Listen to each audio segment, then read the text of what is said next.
tonight on the Lawyer Henderson podcast. Well, you didn't hear me or you didn't hear from me in a while, of course.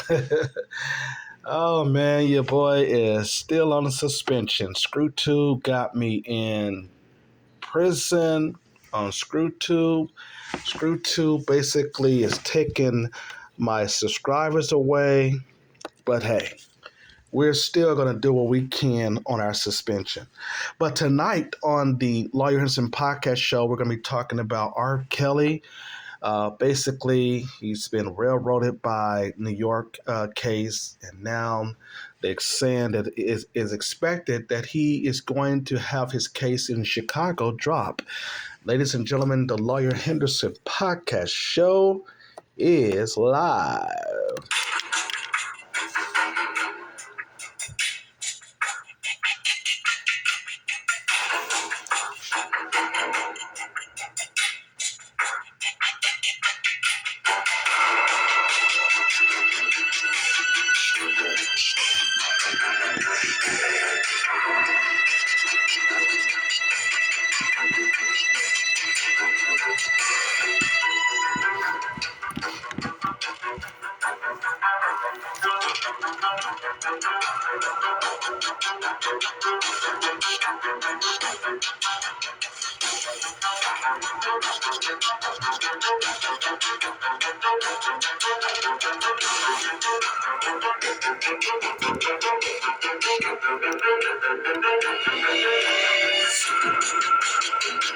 R. Kelly's case in Chicago is expected to be dropped. I'm Lawyer Henderson. Welcome to Lawyer Henderson podcast show.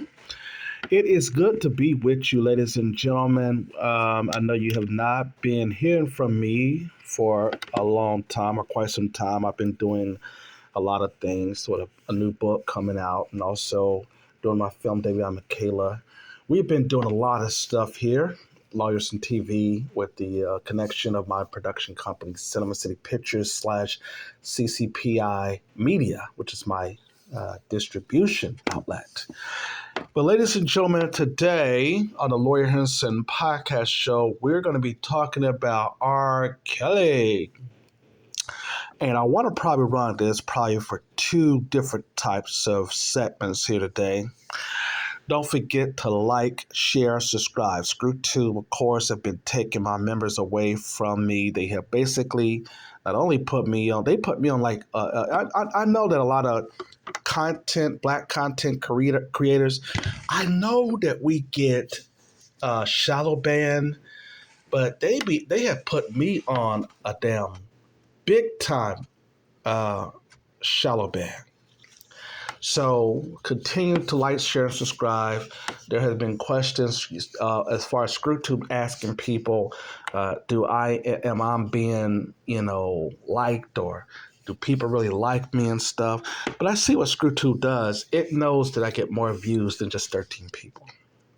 It have already indicated that when they give you your monthly subscribers, they say, whoa, you're getting this kind of viewership, but why is it saying only 13 views? You see, that means that they're trying to keep the viewership down because they're not in control of who is listening to the Lawyer Henderson podcast show. You understand?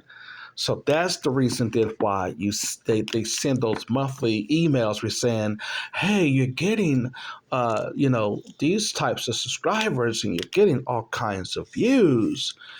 But nigga, look, we're going to keep you at 13 views so people will say, this is another, troublemaking black online content creator, and he basically is trying to to stop what the white media is wanting us to really say, so we don't need to be listening to this nigger here and that nigger over there.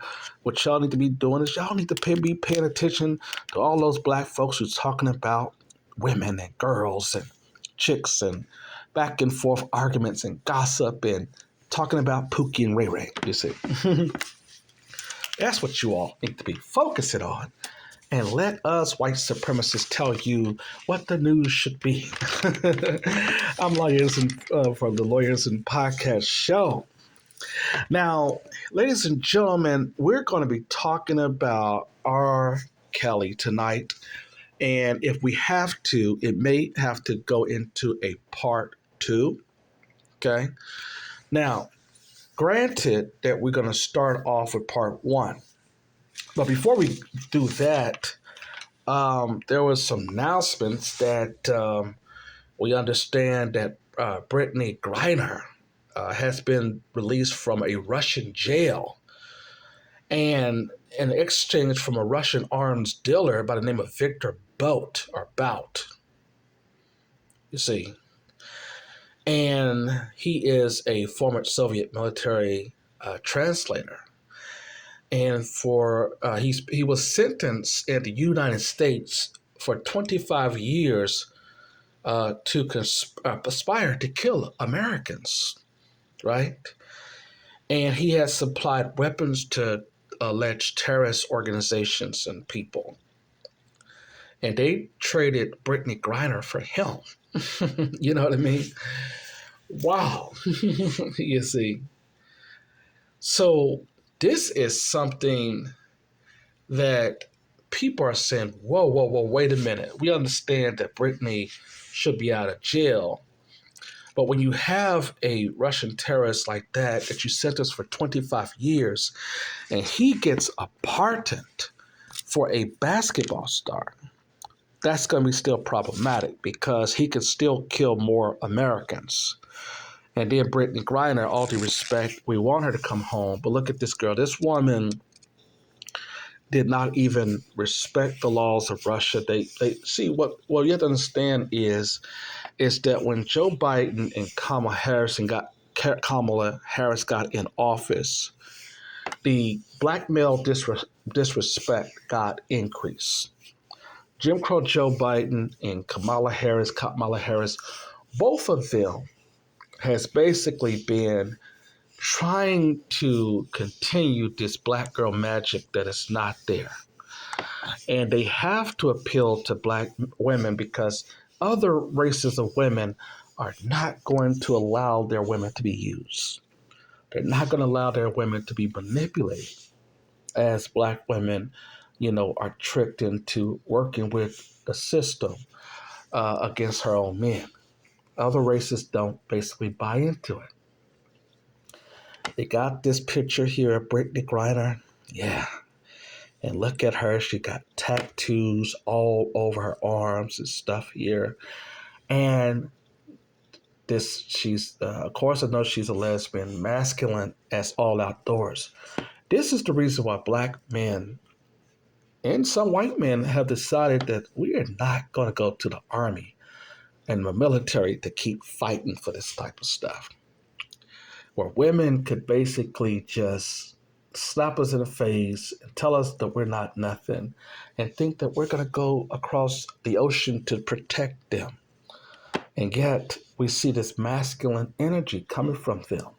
If that's the case, then they should be also fighting in wars as well if they're wanting to have some type of rights as far as relationships. And again, this is only my opinion. Also, these illegal immigrants that keep on getting our reparations money. You see, Jim Crow Joe Biden and Kamala Harris, they have been doing the work of the white supremacists behind closed doors, in which by then we mean that they are bringing this country to hell. And yet, there's no problem with that. There's no problem with that. If they want to bring this country down to hell, that's fine. But please, please, please, please, stop talking to black men and telling us that we are misinformed and telling us that we've been miseducated. We don't need other people telling us what our agenda is. Okay? But yeah, that's just another story. And also in other news, the California reparations movement is really going strong. And they are talking about giving each Californian black $250,000. So we would like to see how that progress. And of course, as we talked there more about reparations, we argued that it should not just be reparations money. There should be land and other resources, um, and also owning and controlling the rights of music and films, and also accessing uh, bank grants, and of course, creating credit unions. Okay, let's be very clear that we don't just want cash payments. Land and other types of tangible resources is necessary in order for us. See, if the white supremacists have a permanent stake in this country, then so should we. Okay, so be very careful when people just offer you cash payments. Okay, but ladies and gentlemen, let's get to our topic now. R. Kelly. They're basically saying that R. Kelly might be coming home, according to one of the so-called survivors, Gerada Pace. And I've been telling you, if you've been listening to the R. Kelly, um, podcast video essays that I've been putting out, or I did. I think I put about a couple out there. I've been telling you that the whole case against R. Kelly is rigged and has been rigged by the New York prosecution. And he got that 30-year sentence, and yet there's no evidence of what these people are saying. There were two prosecutors. Let me say this before I go into it, because I don't want to forget to tell you guys. But there were two prosecuting attorneys that little after they left the office of the state prosecutors had started their own law firms, talking about that they're going to be advocates for girls and all these other type of things. Okay, this is all propaganda. Anytime the white media say that I am for black girls, and then you see a black man being hung, it's basically it's a game being played. As if black women are only being, harmed by black men. That's what the white media is trying to say here.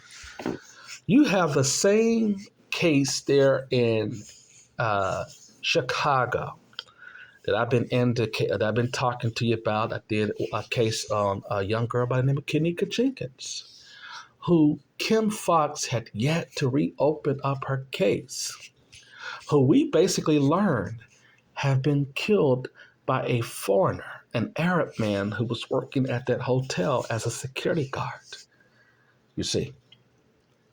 And so of course, we have a lot of white men who have basically harmed black women and even killed black women. You got Koreans, of course, who have punched black women in the face at their stores. It is a joke to suggest that the white media can talk about they wanted rescuing black women and nobody was listening to black females because they were black girls. Get out of here. When you think that the only one that is causing you harm is a black man. And I'm not saying that black men are not doing this, you see. But we have to be very, very careful on this propaganda that white folks are doing in their media. And I explained to you there that the R. Kelly case and the Bill Cosby case and the Cuban Gooding Jr. cases and the, what's this other man's name that they kicked out, Kevin Smiley, they accused him of something. All of these black men that they can put into the media to escape the sexual assaults and abuse and the crimes that white men engage in, moreover. Okay? White men are the biggest criminals and crooks in this country. And they have also victimized every group in this nation. And you better not forget that. You understand? So the R. Kelly situation is just a scapegoat, as we've often said in the black media. We've told you that there's a different type of black media. Whereas then the civil rights generation was caught off guard. And they were caught off guard in a sense because they allowed white people to let them talk to you about jobs and integration and not justice and empowerment of black folk. And you got to be very careful when white people come to you and offer you something, but they don't offer you resources. Anyway, I digress on that. But we're back here on R. Kelly's case, and I want to give credit to Baller Alert by Erin Bougie. Okay, she says here, R. Kelly survivor Geronda Pace says Chicago case could be dismissed. And this was the article taken from Baller Alert, November the 5th, 2022. I want y'all to listen to what this writer is saying. And this is what they get black women to do against their own men. And this is one of the reasons why black men and black women are single. But just listen to what this woman starts out as saying. She says, one of R. Kelly accusers, Geronda Pace, took to her Instagram story to share some not so good news. Okay.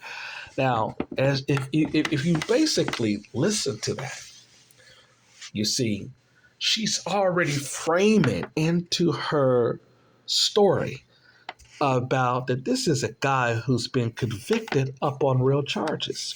You know, as if this girl Geronda Pace was not stalking R. Kelly. Okay, not so good news when she's the one that pursued him after during his 2008 trial. She was the one, along with her mother, after basically, and of course, I think she received some cash as well, right? And so she was taking pictures, trying to get close to R. Kelly, and yet now she's claiming she's a victim, you see. And you got to watch a lot of these groupies like her, okay?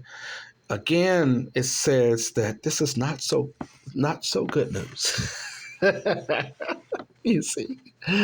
But I've been telling you about a lot of this stuff, man. I've been telling you that it's now coming out. And what I've been telling you have been the truth.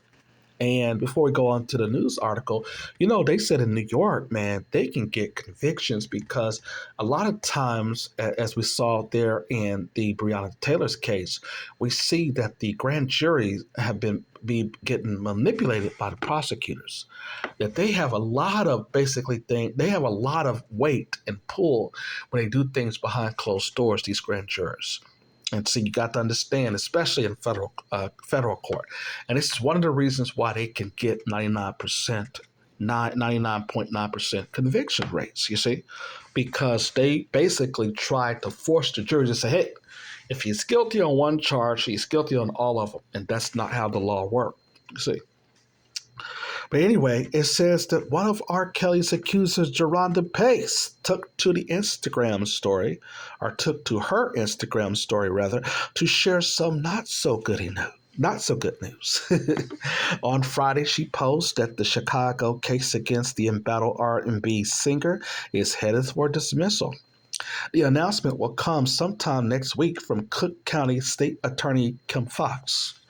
When Kim Foxx announced this dismissal of the case against R. Kelly sometime next week, it would be hard for the survivors, especially those who were waiting for their day in court, Pace wrote, though it is disappointing, I understand, end quote. You see, now let's just stop right there and let me just tell you something about when black people are in these political positions. You know, you got Fannie Lewis. Is it Fannie? I forget the district attorney there here in Fulton County. That woman have been going nonstop after black people, specifically black men. Fannie Willis. Yeah, Fannie Willis. Thank you. Fannie Willis have been going after black men and black women for years. She was the one who went after the teachers for the so-called scandals, the Atlanta school scandals. She was the prosecuting attorney for that. This woman liked to get black people in groups, okay? And she's only allowed to go after black people. She's not allowed to go after white people because, as you know, When you start going after white people, you're not going to have your job. Okay, but state prosecutor Kim Fox, it is so fascinating that she took not only the word of a documentary, but she also took a word of a crooked, now convicted attorney who has scammed his own clients out of millions of dollars by the name of Michael Avenatti. Okay. But this is what we talk about with black women and black people or bootlicking Negroes who are in who are in these positions here. They basically can only prosecute black people, and the black woman has been used to hang the black man, even though we are both victims of white supremacy and our history of slavery and Jim Crow. Okay. Now, with Kim Fox, basically, she was the first one to say, if solicit these so-called victims and say, hey, if you were a victim, come forward. And then you had, Gloria Allred out there. She was representing Faith Evans. Faith Evans. She was representing Faith Rogers. And then it came out that Faith Rogers' best friend or her homegirl was saying that she already had an STD before she slept with R. Kelly. Okay, so all of this stuff is coming out. But back to Kim Fox, it's so fascinating that she was the first person to to prosecute R. Kelly, but then the New York trials took it first. Some white folks and some wannabe white folks took the case first, and the New York trial went first. Then she basically had to wait, and they got a conviction, which is very much erroneous, and it was basically not based upon what the law says. But they were able to get a conviction quicker than her as a state prosecutor in Chicago. You see, and she's the one that brought the charges first. See how that worked under the system of white supremacy? You basically can't even prosecute the case first because the New York trial went first, you see. So if you do this as a black person, you got to recognize that the system of white supremacy is always going to be looking for their next black man and to hang. And of course, this is what we've been telling you about. Okay. But Jarranda Pace, go on to say that she thanked New York for landing a conviction against the disgraced singer and was sentenced to 30 years in prison for sex trafficking case. New York did a great job getting us justice and taking these matters seriously, she said. Nonetheless, I do thank Kim Fox for trying, you see. In other words, the black woman who brought the case against this so-called black man for violation, she doesn't get the opportunity first, not only to get the conviction, but she doesn't get to go first with the state charges. You see, this is foolish how they work. You see how they work with the system, and they don't even get to go first in prosecuting a person. They want the white folks to hang them. They got to go first. You see, how dare you niggas? Even though we got you in the position of power to help hang your men, you still can't go first. And then now you're in trouble to thinking then that you make it a conviction, but now since the case is weak in Chicago, you probably won't be able to get a conviction against them, you see. And the actual person who actually did basically violate RICO laws is Elvis. Elvis took Lisa Marie, 14 years old, traveling trains, and for sex.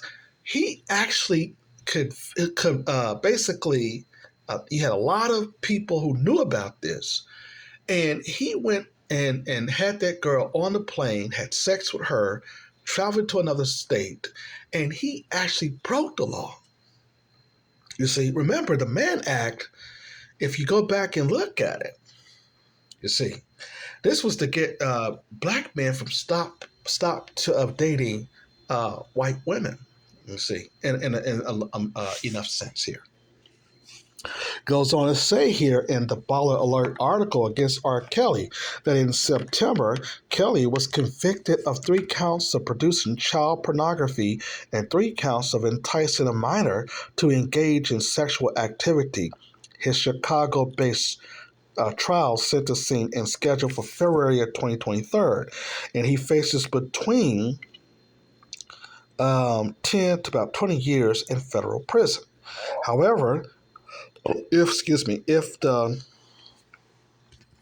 dang, I can't even read my own writing what I say. However, if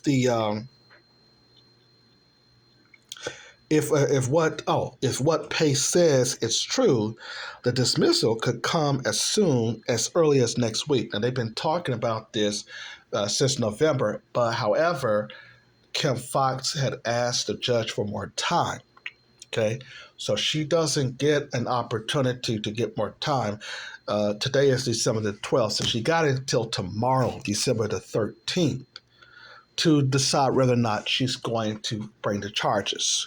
Now, a lot of people don't know this, and it's also now coming out, is that the reason why all of this is happening, the reason why R. Kelly has been on trial, is because if you go back to the first case, the Sony Music CEO, Tommy Mottola, he basically was the chief the chief architect behind bringing not only Michael Jackson down, but also he was behind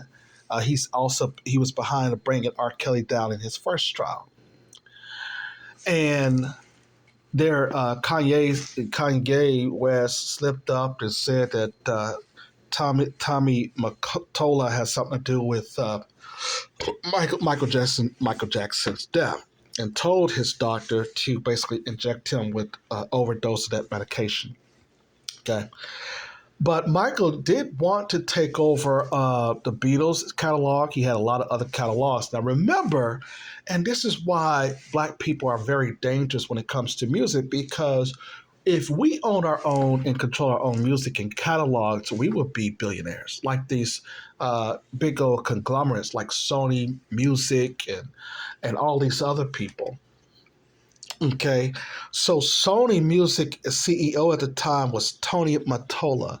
He was very notorious, very, very notorious, and basically making sure that he went out to stars that came in and asked for their money. Okay, so R. Kelly basically said, "Okay, I'm worth $800 million, and I'm almost a billionaire." And I told y'all this, right? I'm the one who told y'all this. I said I said Sony Pictures, but Sony Music basically was wanting to get R. Kelly to stop asking them for the money, okay?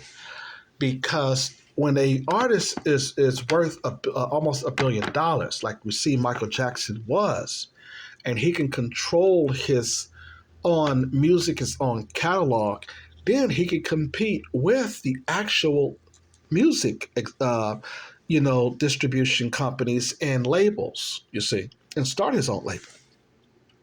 So that's the reason why Kanye blurred out, what happened really to Michael Jackson. And now R. Kelly is facing the same thing when he went and asked for the rest of his money. And this is what these music executives do. The music industry, as I told you, is a very dangerous and deadly industry.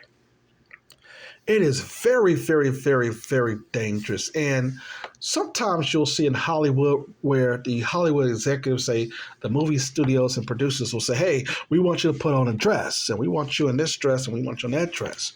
Well, that's not the same as the music industry that want to kill you, because they know if they murdered you and you're dead, you're worth more dead than you are alive. And Michael Jackson, of course, for instance, is worth more dead than him being alive. And we got to understand that when we go into music, okay? And so what these white supremacists do is they basically go out and they try to seek out your rivalry. And they try to then put money behind them and to make sure then that they can get these Pookie and Ray Rays and these street thugs to go kill you. And now they are off hook as the record labels, you see. And that's one of the problems that we see ongoing in the music industry when it comes to black artists. Look at look at Whitney Houston, and look at other people who basically fell a victim because they had to take drugs and they basically inundated with a lot of stress and pain and pain-killing medications and injecting them with certain types of things and it became so barbaric that if you wanted to basically escape the industry, you almost cannot escape it until you either are broke or dead or even both. A lot of people died basically because of the music industry being diabolical in a sense. And you looked, of course, at my favorite rapper, Eazy-E, with Jerry Heller, who was also Jewish. And basically, Tommy Mottola is Jewish. You will see that the Jewish people have a way of killing people by using other folks to do their dirty work. They will pay some so-called thug, which is a Pookie and Ray Ray, a lot of money to go out and kill their rivalries. You look at all of these record label rappers, basically with so many, debt and problems. So when the first time that they get the $50,000, they are paying it all back because the music executives are saying, well, you owe me an advertisement. You only get about 5 or 10 cents, pennies on a dollar for every CD or DVD or CD that you sell. And you owe me 100,000 or something more money. And the music artists think that he basically, are thinking that he is really, could make that money back with a second album. A lot of times, you only have a lot of these people who are one-hit wonders. But R. Kelly continued to make hits after hits after hits.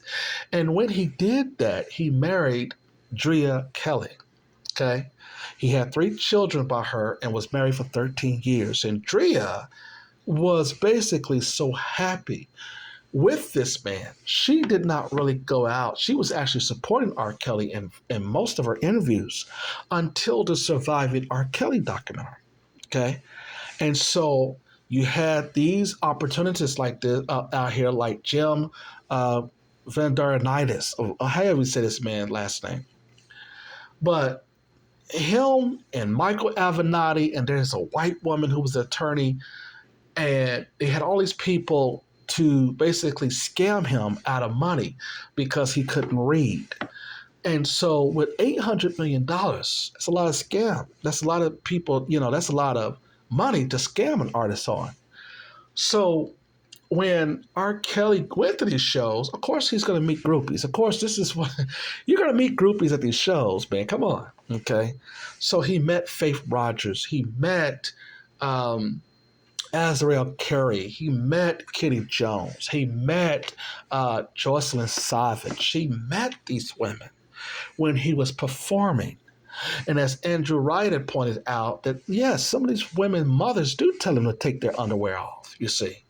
So they basically are in groupie mode. How can I have a child by that music star or that artist or that man that is making, who's a provider, who's making millions of dollars? You literally have females throwing themselves at you after a basketball or a professional football, basketball game, you see. So you got to be very, very, very careful. And so what happened to R. Kelly is that a lot of people are saying, well, he's dumb, but the man can't read. So he was relying upon people around him to help him with his finances. And unfortunately, they took advantage of him. Here in Atlanta, for instance, where you got Asante McGee, who were bringing home Gucci bags and other things, her daughter pointed out. And her boyfriend also was pointing out that she's a fraud. And then she was dating another guy and got close to R. Kelly. And now she's started lying, talking about, you couldn't go into this particular, you couldn't leave the room and all that stuff. But she finally had to come out on a radio program and say that none of that stuff happened. She basically said that she was emotionally, attached to this. None of these so-called victims called the police or none of this stuff. They had semen on one of those girls, I think, who braided her hair, which is not proof that the semen was basically a sexual assault. And a DNA analysis of the actual case. And Kim Fox, who basically solicit these so-called victims, there was no police reports that she's read. So all of this was manufactured, and it was to help Sony Music from escaping from paying R. Kelly. And we're seeing it now. And I told you this. I explained to you that the New York trial is so egregious that these judges, which have unlimited power in federal courts, are basically the real reason why folks are giving up on the system. Okay?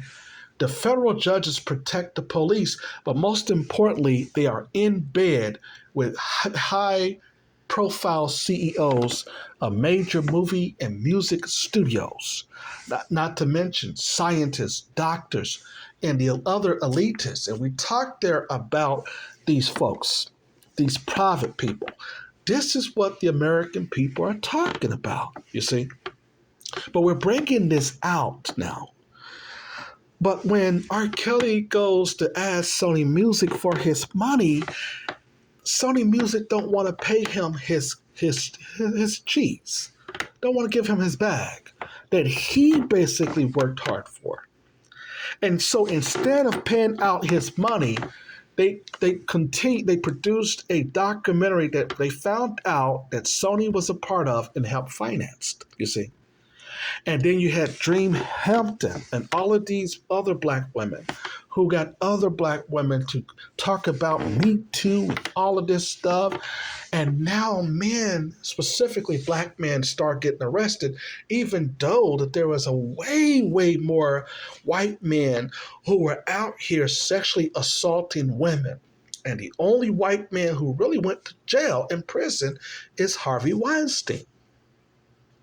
Versus all of the black men who got convicted, like Bill Cosby, R. Kelly, Tevin Smiley. I think he got in trouble, and then of course Cuba Gooding Jr. And we did our story on Cuba Gooding Jr. Remember, if you go back and look at my video essay, of course, he's married. He got all this money, and he is out here dating these trashy ass white women. You see. That's something that Dr. Umar Johnson basically, he's very good in explaining the black man wanting and his desire to basically marry the trashy white women. You understand? But anyway, R. Kelly basically was, set up not by necessarily the people around him, but by the women who he left. As I often said, let's cut this crap out. You can't prosecute no man for not wanting to be in a relationship with a woman no more. It just doesn't. That's not what the law says. You see. So these so-called accusers like Lisa Van Allen walking around in the music studio, in the music the music studio in her underwear, right? And basically trying to really, really entice this man to have a relationship. These are not victims. And then they mentioned Aaliyah, but I think that the crash down there, that crash is suspect. I think Tony Mottola has something to do with that too. Aaliyah dying in Bahamas. I'm just alleging. I'm not saying it's true. I'm just alleging. Okay. And so now when you have a situation wherein that you had a female like Aaliyah who's um, who basically, of course, is not here with us no more. But her marriage to R. Kelly, she did address while she was, alive. But I want to think though is that the music executives was behind setting this man up. So later, that when he asked for his money, that that they would be able to do something to him. Okay, and this is why we see the Dream Hamptons with financing surviving R. Kelly, and this is the whole thing that we have to be able to understand about these folks when they solicit, people to come out and say, "Oh yeah, I touched R. Kelly's hand," or I was with R. Kelly and this and blah blah blah blah." You see. And I told you all also about Jocelyn Savage father. Told y'all this. I told y'all that if he was going to be convicted in Atlanta, that they was not going to have a case and therefore they did not bring one. Okay. All right. So a lot of people were like, "Man, you need to bring back your phone line." Well, we're working on it, guys. Um, but when we come back, we're going to go deep and deep and deep and in depth. And hopefully, if we can go on here in the platform and we'll not have to do a part 2, we'll do that. Like, share, subscribe, thumbs up, thumbs up, thumbs up. Hit that like button. Screw to, basically, as I told y'all, man, they're trying to cut me off, and I've been making them some money like any other YouTuber. Okay, I should sue their ass, but I don't know. It's just gonna be hectic. But anyway, hit the thumbs up button, hit the like button, like, share, and subscribe, because we are on today. We're on topic today. And ladies and gentlemen, we are basically when we come back from our music break, we're going to go deeper and deeper and deeper. Most likely, we might have to do a part 2. Okay. So I want you to stick with me as we, I can't even find what I'm looking for here. My producers are not here today, so I have to do it myself. So, but we're going to do a part 2 here. Hopefully on R. Kelly. So just bear with me.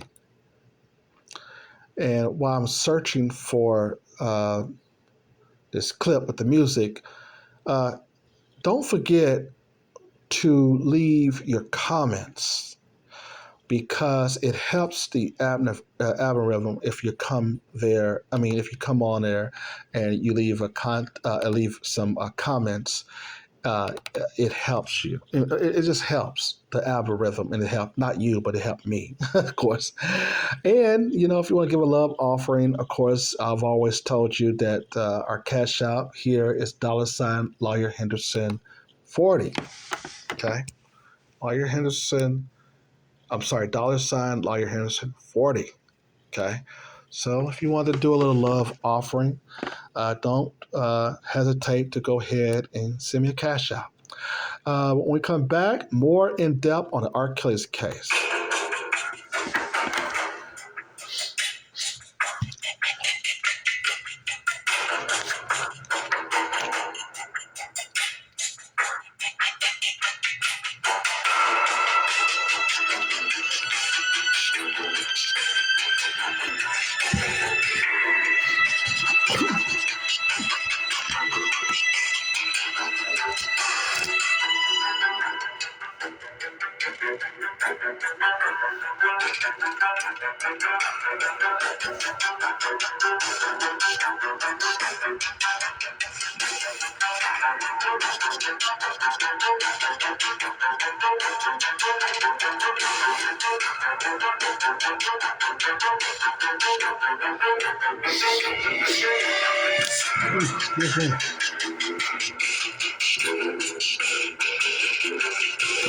The Lawyers Podcast show, sponsored by my book, Foolish American Politics. Let's discuss the issues by Executive Corporation and stores everywhere. Been released since 2019. But we're also coming out with another book, and that book is going to be based upon one of my cases that I had in federal court called How One of My Pro Se Plaintiff Cases Got Destroyed by Rogue Federal Judges, which is going to be hitting, bookstores everywhere this year. Oh, well, actually, I should say next year because we're already about to end the year here, which, of course, I don't believe in New Year's Eve and all that stuff. But, hey, so a lot of my listeners do. So, hey, okay. You listen to the Lawyers and Podcast show. We're going to be going on here for a little bit longer because a lot of you was like, man, we just love listening to the Lawyers and Podcast show. And we basically love you. But if you're not going to help us, expand by giving us a donation, we're going to be hooking up that website here in just a moment so that people can also donate to keep our, podcast going. Okay, because I can't run this podcast without having finances, you see. Excuse me. And so that's the reason why we'll be asking for your donations on the web. But ladies and gentlemen, man, let's get back to it. Kanye West. Ye is out there saying, yeah, Tommy Mottola had Michael Jackson killed. It was Tommy Mottola. We already told you that the white supremacists always got somebody, a black person, to do their dirty work. Okay, that is always the case. Okay, and they're gonna always have these bootlicking, butt dancing Negroes. Don't y'all know that Tiffany Cross was fired from MSNBC? Now she was over there kissing white folks' ass, just like loudmouth Simone Sanders, and yet both of them are out of a job. Simone got kicked out of the White House, and this Tiffany Cross got kicked off of MSNBC. See, now they got Al Sharpton so locked in that he can't protest a damn thing. They got Al Sharpton. He can't pay off a lot of his taxes. So while he's working for MSNBC, as Brian Allen pointed out, he only got that show so that he wouldn't basically reveal, just like Byron Allen had revealed to black folks in the media, that a lot of the advertisement dollars are going to white press, and we know that already. Even though that the white press are basically having people who are leaving their media because a lot of black people are listening now to online black content like us, you see. These white bootlicking, butt dancing Negroes, they no longer could really sway black folks into listening to them, like the days when the old civil rights generation was running things, you see.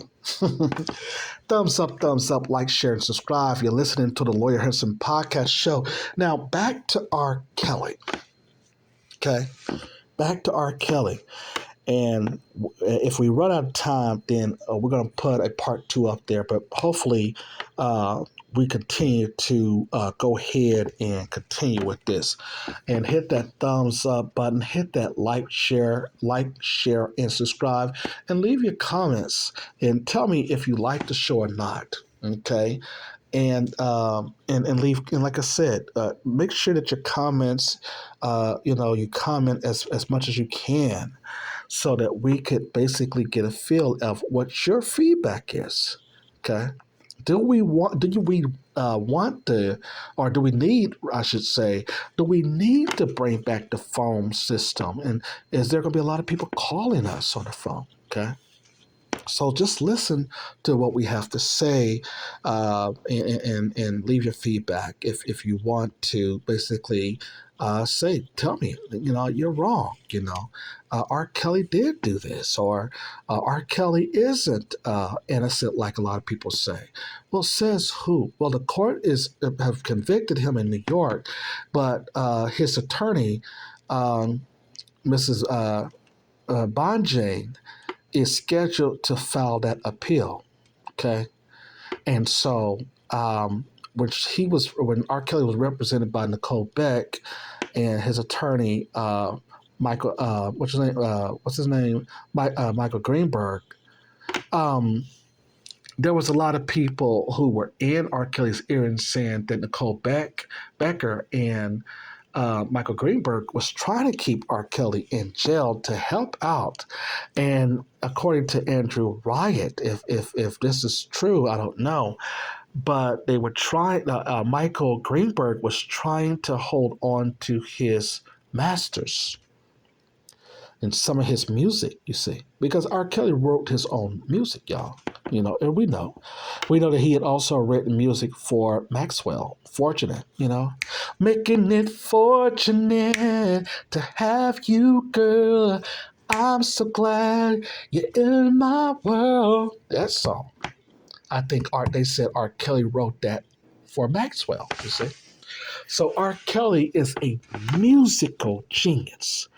And that's what these big time conglomerates like. They like musical geniuses that if they're expecting to put money into them, they want mostly all of the money back. And so I agree with Dr. Umar Johnson that we need, as musicians, our musicians need to hold on to their masters. They need to hold on to all of their copyrighted material. Ice Cube, for instance, is having a back and forth FU with Warner Brothers. And Warner Brothers is refusing to turn over the rights to the Friday franchise. Okay.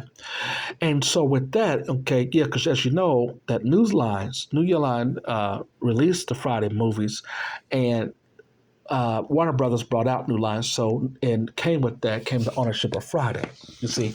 So it's very important that we as Black people, Black musicians, Black filmmakers, it is important, no matter how much money that these white supremacists are telling you that they are willing to make for you, make sure that it is not in a sense where you're giving your livelihood away, because somebody else, owning and controlling your masters, then they are only controlling your life's work, and therefore you can't use it.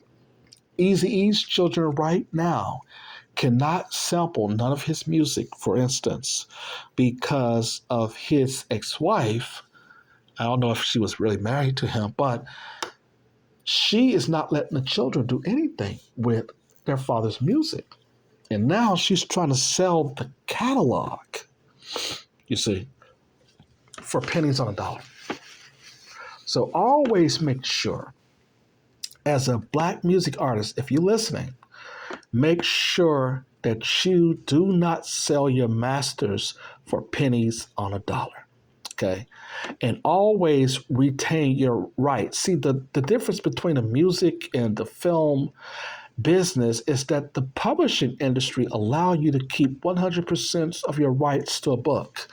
And that if you had any problems with the publishing company, that you basically can then, remove your relationship with them after, the contract is up and you decide to leave them, you see. In the music and movie business, it's not necessarily like that, you see. And one of the things that R. Kelly and Ice Cube and other musicians and filmmakers and actors are having is that they basically are just thirsty to do the acts, which is all right, but you have to understand that, and of course Ice Cube, for his defense, he didn't know that New Line would go out of business and then be bought out by Warner Brothers. So, with the exception of him, you have to understand that these masters are very important. You got to understand that the rights of the music and the rights of musical talent and territory is an exceptional thing. And so, what we have to understand about what R. Kelly is going through is that, you're going to have groupies, you're going to have women throwing themselves at you, and you got to be very, very, very, very, you know, um, you have to be very, very, very careful as to who your associates are. Because if this was like a RICO charge, like they do with the mob and stuff like that, if it was that real case, then you would have, of course, all of these so-called handlers that basically lured these women that they claim R. Kelly has slept with underage. Then they would be also indicted, because when they went after the mob on a RICO charge, like they're doing it to R. Kelly, remember, they had to get the whole organization, even though they wanted the crime boss himself. But in order to bring down the crime boss, they had to bring some of his handlers and get them to turn on each other. Okay. But we looking at this, what I'm saying, and it was very, very, very interesting that R. Kelly's handlers, so-called, none of them went to prison. None of them got indicted. The white boys didn't get indicted. The music industry is the makeup of the handlers, because the music industry is the one who told R. Kelly to go out there and marry Aaliyah. And here's the thing about like, it all goes back to what Kanye West said about Michael Jackson being killed. The music industry is very powerful. The executives of music companies and studios are very powerful. They can put millions and millions of dollars into propaganda. They can basically do this.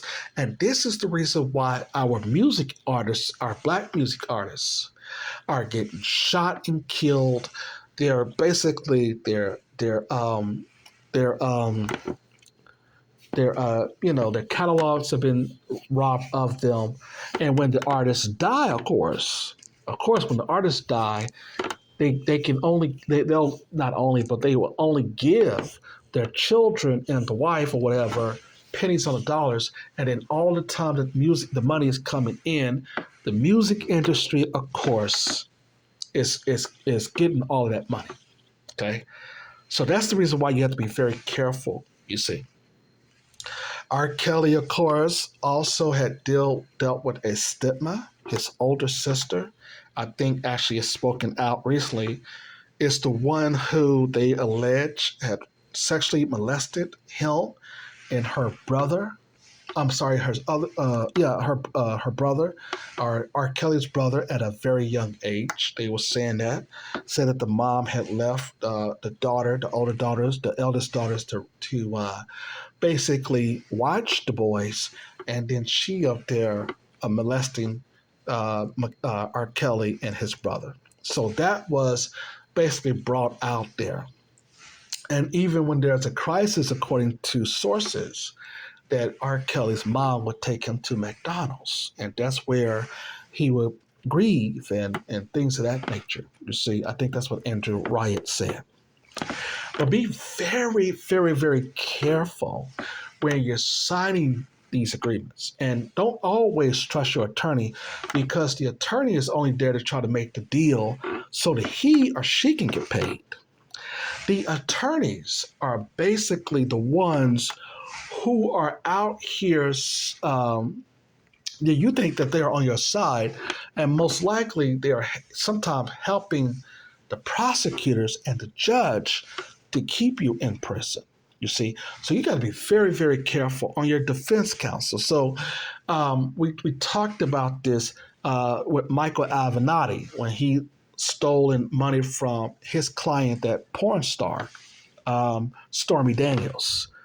Michael Avenatti, who basically tried to scam Nike out of money and basically collaborated with Kim Fox in her office that he should have not had access to in order to then try to then milk R. Kelly out of money.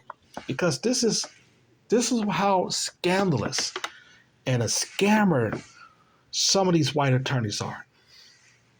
Understand? He's behind closed doors taking all of this woman's money, and yet they basically only gave this clown, I think, 13 years in prison, federal prison.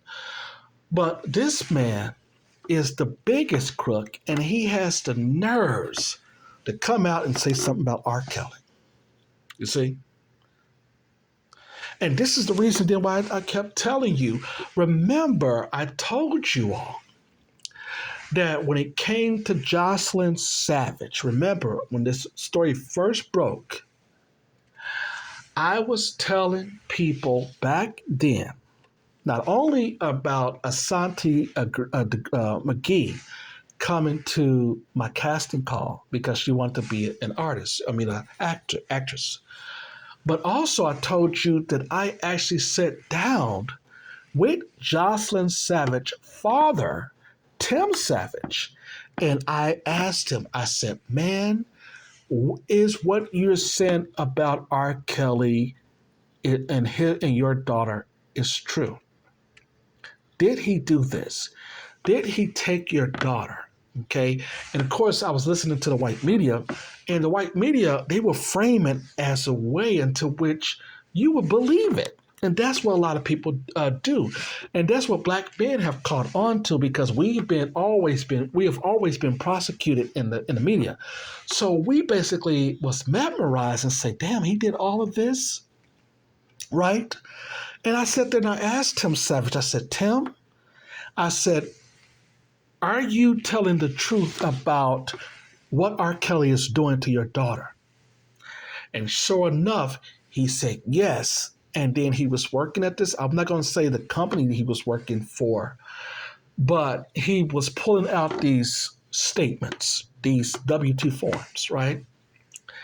And he had adapted, and what they call it, in legal terms, they call adapted, which means that you cross out certain kinds of important information or confidential stuff on pay stubs and stuff. And I'm looking at these pay stubs, and I'm like, whoa, whoa, whoa, whoa, whoa, whoa. And at the job that he was working at, there is no way that he was making this money. No way. Okay. And I knew that his daughter and him and their wife had went to one of R. Kelly's concerts. And for what I understand, allegedly the agreement is that if Jocelyn was to be R. Kelly's living girlfriend, okay, like Azriel did with her father. And I think her father is Tracy McCrary, I think it is. That they were that they were basically not prosecuting, but they were basically selling their daughters for money.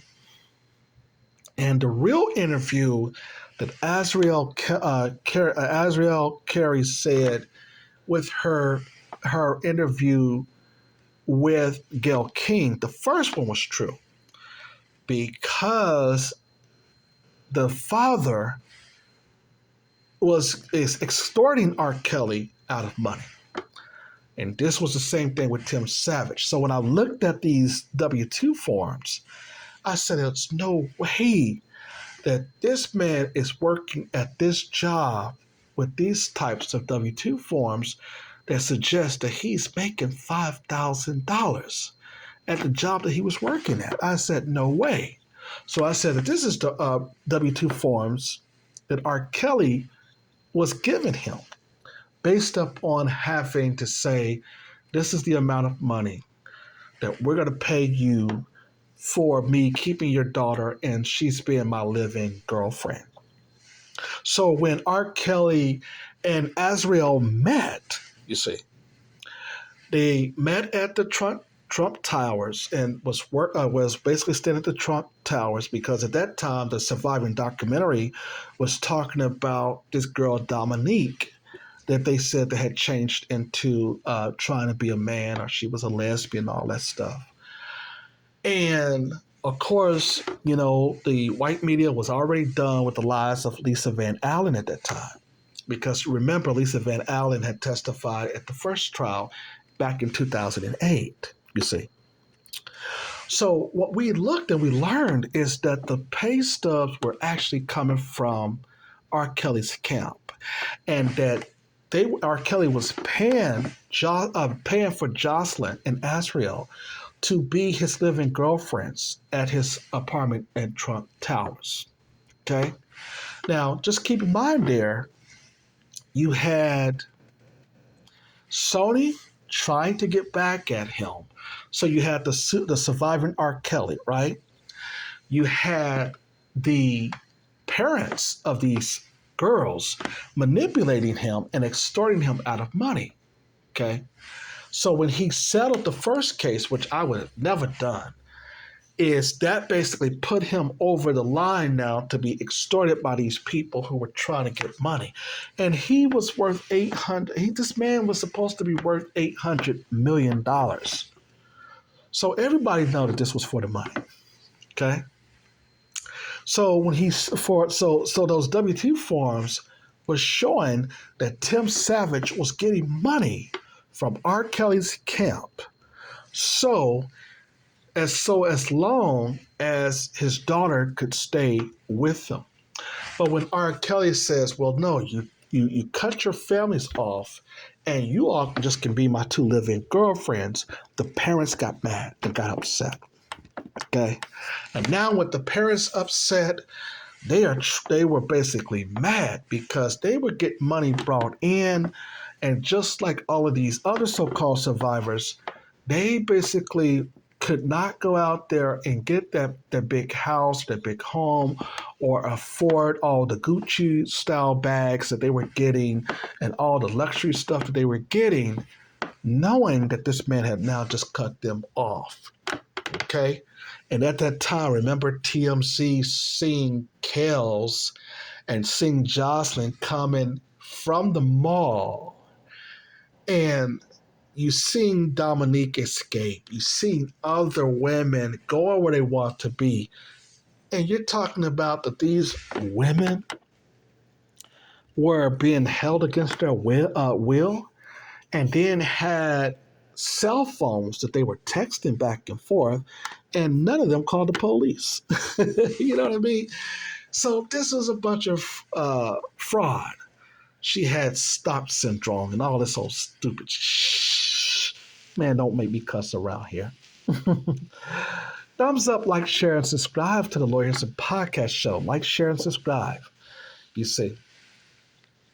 So R. Kelly basically is facing these other trials. Now, like I said, his attorney, Ms. Bonjean, appealed the New York case where he got the 30 years, and the judge, Ann Donnelly, this woman was already in cahoots with Sony. We already knew that she was already in cahoots with it. The prosecutors asked for 20-something years. I think they gave him 30 years in prison. And if the law works, if it's right, then mostly, really, the only thing that they got is really misdemeanor charges here. But in a sense, then, they really don't have a case. You see, they were just throwing pieces together, and, when it relates to the Mann Act and RICO charges, they were just throwing these pieces and piling them up on top of each other. That's what happens in New York when you get prosecuted in their federal courts. They are very ruthless in getting convictions. Okay? And that's the reason why we're looking at a black man who has always been a scapegoat in the system of oppression, you see. But yeah, man, they're saying that the case, Kim Fox is expecting to drop the case against R. Kelly tomorrow, December the 13th, 2022. They're deciding that the case, that she has no case, and Geronda Pace had took it to her Twitter feed that, man, that case is supposed to be dropped. You see what I'm saying? That they don't have no real case against Kels, man. And it was also told that R. Kelly had released some more music, and that it was online or something like that. You see, and they tried to find out, well, where is his access at? So let's get his assets and who bailed him out and all this old stuff, man. They were getting, man, they basically were coming after him because of money. And Gloria Allred, she was about money. It was an easy way for her to try to get money for her lying clients. And we know that Faith Rogers was not telling the truth. And we know that all of these, even that Latino chick, we know all of them were lying on Kels. And it was Lawyer Henderson podcast show and on Facebook who told y'all this. We told you all that they were lying. Okay? And we knew that it had to have been a big powerhouse behind it. And lo and behold, we knew that after Jim DeRogatis wrote this lying book about, the book that he written, we knew that all these folks were lying. And that's what these white dudes do when they cannot make a name for themselves in a big, large media. They basically go into a small asinine media source and try to make themselves look big. And that's what Jim DeRogatis did or tried to do. Okay? This man is a nobody. Okay? But he only became well known and somewhat tried to be relevant during the R. Kelly's case. You see? So, white people don't care about black girls. Come on. You got to understand that. You ask the question, when these white folks start caring about black girls? They never did. And as R. Kelly Kels mentioned, it's a lot of missing black girls out here. And the news media not even covering. Why? Because you got white men killing black women for their organs, shipping them overseas to be concubines for Arab men. And you have the nerves to try to say that a black man is engaging in crime. Come on, man. It's laughable. It's reprehensible. It's just outrageously, just preposterous that these folks would talk about they protect black women. Outrageous. And there has not been one so-called white media that has told the truth, whether it be R. Kelly or Bill Cosby or Cuba Gooding Jr. or Tevin Smiling. Black men have always been crucified in the American white media. You see, as Eddie Griffin pointed out, the black man does not leave Hollywood clean. You see. And so therefore, in this particular show, or on this particular show, Lawyers and Podcast Show, we speak truth to power. The black media have been so relevant since the old dead black media has gone, and we evaporate them out of the way. This new black media is something else. This new black media is telling you the truth about these white supremacists and about these frauds that they thought that they were going to be able to do the same thing with Jim Crow Joe Biden with this propaganda that they did back in the 1990s with Tupac and Biggie getting shot and killed, and then you had Bill Clinton as president. So the white supremacists have the same playbook.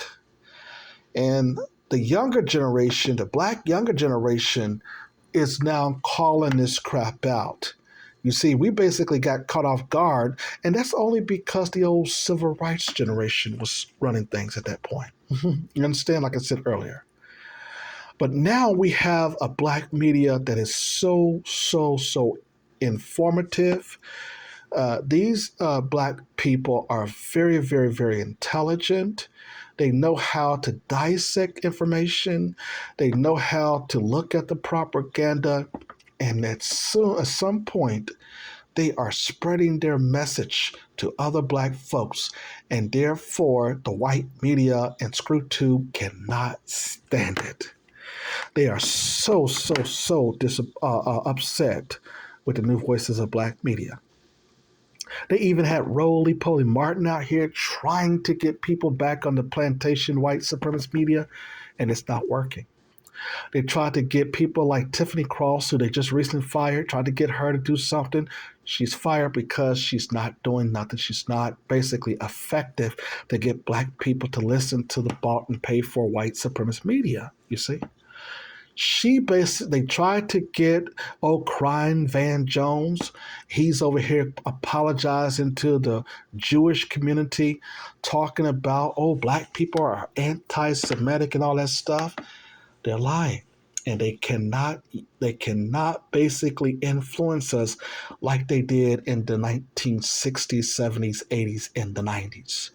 We have put in the white media and the black media out of business, that they are struggling, that they have to even force you when you click on their pages to try to get you to register to buy their asinine program or their asinine newspapers, I should say. The old dead black media trying to then rehabilitate itself had fallen, just like these so-called black organizations, civil rights organizations like the Urban League and the NAACP. These organizations are not black owned and they're not black ran. They are ran by white liberals and Jewish people. And you got to be able to understand now that when a black man get lynched in the white media, their game plan is to make sure that the black woman help them succeed in every step of the way. What she doesn't understand and what she doesn't get is that the black woman is being used to destroy her own man, and thinking that these white people really care about them. And all of this old black girl magic, as I said earlier, it does not exist. Black women cannot do anything without the black man, and the black man cannot really do anything without black women. But if we put our resources together as black men, we are on something very different, okay? And that's a lot of time happen. The old dead and irrelevant black media, they're gone now. You see, they're no longer around. You see what I'm saying? And it all goes back to understanding why the old dead black media is not relevant no more. You see, the new voices of black media, we pushed the Roly-Poly Martins out of business. We pushed the Tom Joyners out of business. And we basically, even though that there was some black content creators who was not talking and speaking for R. Kelly, I, in the black media, was speaking for him. And as I told you in my other past commentary, you cannot prosecute a black man or any man for that reason for breaking a woman's heart. You just can't do it. Okay? These women knew what they were getting into. They knew that if they ever broke up, that they would have to go back to their regular lifestyle if they didn't get another provider or another famous R&B singer or any other sports entertainer that they tried to get, you see. But R. Kelly basically got railroaded by all of these people. No police reports, no nothing, ladies and gentlemen. That, ladies and gentlemen, suggests and shows you that these laws are not being followed and interpreted right by these crooked prosecutors, these corrupt judges. All of these people are corrupt, and they're in bed with these major industry executives and movie executives and these politicians and all of them are in bed together, and they're trying to use the black man as their escape device. And we in the black new voices of black media will not let them. I thought I had to do a part two, but I guess I'm telling everybody what I needed to say here. Well, I'm good. Oh, man. I thought I was going to have to do the other part two. Well, you listen to the Lawyers and Podcast Show. And what I wanted to do, ladies and gentlemen, is to say thank you all for listening. And I am signing off. Bye-bye.